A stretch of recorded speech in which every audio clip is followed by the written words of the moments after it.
So, my topic was periodicals presented by Morgan Tronstad. So, a periodical is a magazine that is issued consistently. For our agenda today, we're going to talk about the advantages of a periodical, the disadvantages, the selection criteria, implications for collection development, copyright considerations, and then last references. So the advantages is periodicals often have short stories, activities for young readers, and detailed illustrations. Some include pieces of writing or illustrations from students. They give adults inspiration for activities they can use with students. They are perfect for those who don't really like to read, and it draws in teens to the library. Now, the disadvantages are that they can be easily stolen or vandalized because they're not as thick as a book and they're very fragile. They only provide one blank copy of activities, so any other additional copies are either going to be needed to be made by the librarian, or they're going to have to laminate the copy so that way they can be used over and over again.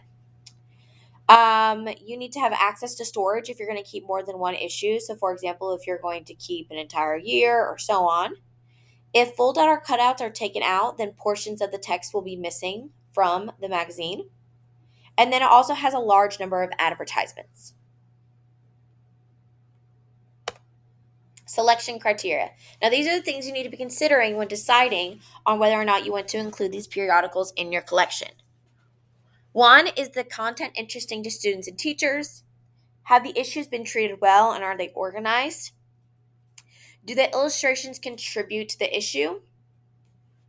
Are they appropriate for your students? So, are they age appropriate and such? Do the users need large print? Is the journal indexed? Does the digital version offer the same as the print version? So are they the same? Or does the print version have more that maybe the digital version is missing, or vice versa? Is it easy to access back issues?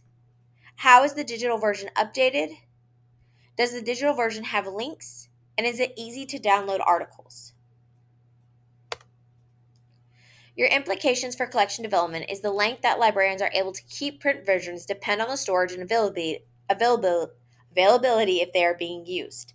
Librarians also need to consider the use and cost when choosing to add print or digital versions to their collections. So, copyright considerations. A teacher can copy charts, graphs, diagrams, cartoons, pictures, or articles from periodicals or newspapers as long as it's for instructional use. There is a 250 word limit for multiple copies of poetry and a 2,500 word limit for articles. There should be a copyright notice on each copy. You are not allowed to create collections or your own copies of these in the large collections and such.